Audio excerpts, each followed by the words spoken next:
la PDS benn candidat rek la mën a dugal. mais bii c'est la coalition X Y Z. donc man fi may xaw a ragale tuuti mooy les larges pouvoirs. d'interprétation du conseil constitutionnel. léegi il faut que les juristes les politistes et cetera les journalistes nous expliquent affaire parrainage bi parce que man jéem naa koo xool ba sonn mais dama ragal.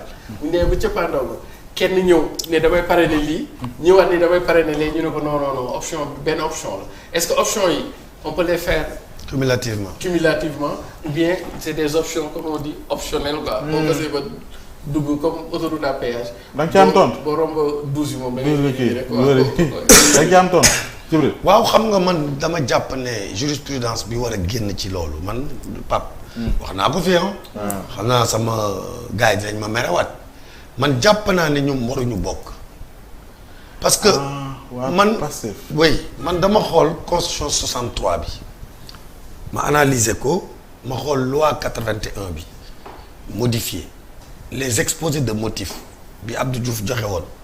pour dissoudre PA yi. entre autres non pour def multipartisme intégral parce que avant c'était que 4 courants de partis les conservateurs les libéraux les socialistes et les communistes c'était que ces 4 et chaque coalition chaque parti sa lépp leer na donc ba ñu dissoudre communistes yi PA yi amuñu woon possibilité benn courant porté leen donc loi boobu permettre woon tey bu ñu nekkoon ci situation boobu waa Pastef du ñu mën a bokk donc bi ñu modifier loi bi en 81 def multipartisme intégral ils ont oublié de changer les dispositions de la loi pour dire aussi que les partis aujourd'hui soo leen dissoudre ceux qui sont les kàngam yi ko ngam waruñu mën a wëri koñ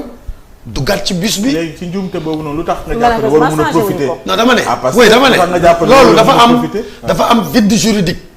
vide boobu laa ne. avant modification bi loolu c'était réglé. tey bu fekkoon ne modifié wuñu ba tey. Pastef du bokk ci loi bu njëkk ba. ci bu bees bi nag. ci bu bees bi. le législateur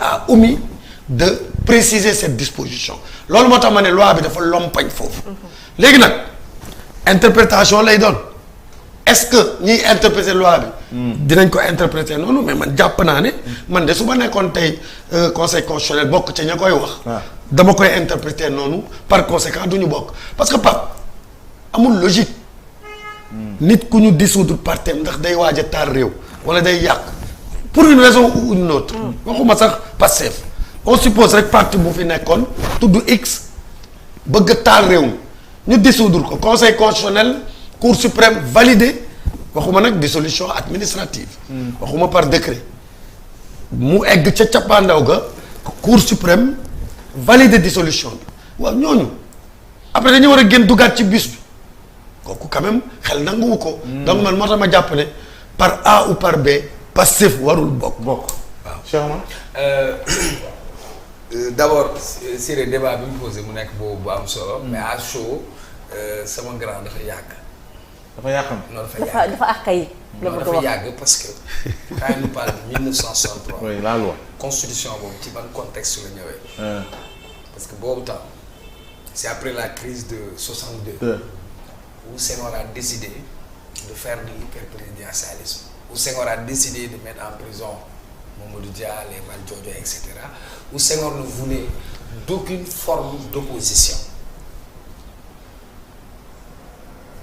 mu ñëw forcer nit ñi ne courant de pensée moo fi am. Quand Cheikh Anta Diop n'était pas obligé d'entrer dans ces courants ñu dindi ko sur la scène politique. C'était ça le contexte en fait. man Senghor maay tànn ban courant moo fi am quoi loolu lay wax moom après Senghor quitte le pouvoir avec tout ce qui s'est passé si nguuru Senghor en termes de restrictions démocratiques où Abdoulaye Wade était obligé de chercher un prox ndol pour nous parler de parti de contribution pour venir mën a bokk ñëw nga ñuy delloo ñun ñu nekk 2023 ñu arrière affaire yi demaat ba 1963. non tu n'as rien compris. non xaaral ma ñëw rek. non yaa ngi juum. waaw mën naa da nga bàyyi autoroute bi. mais nangul jaar ci contournement bi. mais nangul ma ko ñaar yëpp l'essentiel. xam nga tu es intelligent. dama bëgg nga dem ci sujet bi ma wax. dinaa ñëw ci sujet bi. non li ngay wax nii amul. grand waa amul xam nga yow borom koom-koom nga man jànguma koom-koom sorewuma ci mais dama ne la dans l'esprit et la lettre. oui allez-y sur ça. Une loi c'est un contexte c'est un temps entre-temps on a eu beaucoup de réformes. ñëw nga ba ci diggante bi nga indi multipartisme intégral. oui ak xaaral rek dinaa ñëw. oui. Senghor bi mu fi jógee na fi Abdou Diouf bi mu ñëwee. ak bailleurs yi ak tout ça ils étaient obligés d'ouvrir les vannes n'est-ce pas. mais léegi nan la waa Pastef mën a bokkee. c'est que tamit actuellement nii non dama ne waxatuma 63. c'est une question. waa Pastef tey. pour ñu bokk il faut que benn parti porter leen. mais man eggaguma. mais loolu moo dul yoon laa wax. waaw d'accord. su nekkoon 4 courants du ñu am parti bu leen porter. loolu laa wax. d'accord mon grand comme dama laa déglu. non dañuy waxtaan.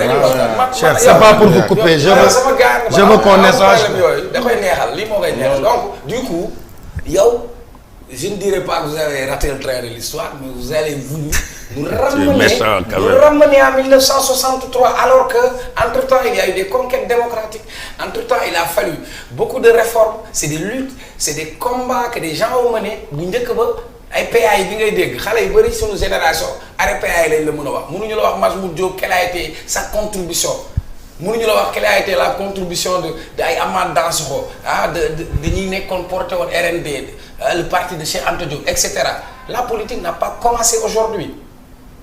loo bëgg wax interprétation bu mënti doon. dinaa ñëw c'est-à-dire man sax du ma nekk foofu di polémique li ma la bëggoon wax vous avez raté le train de l'histoire vous pouvez pas nous ramener en 1963 nous sommes en 2023 venons à 2023. oui. très bien moi je parlais de la loi 81. non attendez. yow tu mélanges les choses. non attendez tu mélanges les choses je dis gis nga boy. waaye même pas non damay préciser sama pensée pour nga comprendre parce que quand tu parles tu as raté le train. mais laisse-moi moi si je rate le train je te tends la main tu vas m'amener. je vais te dire une chose dama ne. mais léegi 81 on a modifié la loi qui organise les partis politiques. On a oublié de préciser que parti bu ñu dissoudre kàngam yi waruñu bokk. loolu laa nekk di wax waaw defal naa li nga wax nii. moo dama ne loi bi dafa lompañ.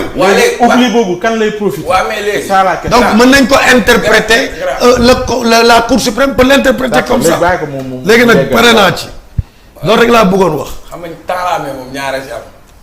da ngay dem école ñu ne la taalaame pour dugg la wala taalaame pour may la loxo mais yow moom beneen taalaame bi laa nar a dem donc li ma la bëgg wax c'est très simple li ngay wax une omission wala nangam comme loolu amu ci man li ma intéressé rek laa lay wax ci point de vue bi mën nga ma ko nangul mën nga ma ko bañ a nangul le vrai débat loi yi ñu am fii nee nañ dañoo dissoudre Pastef n'est-ce pas loolu la ñu wax ñu ne candidature indépendante pour nga nekk ko.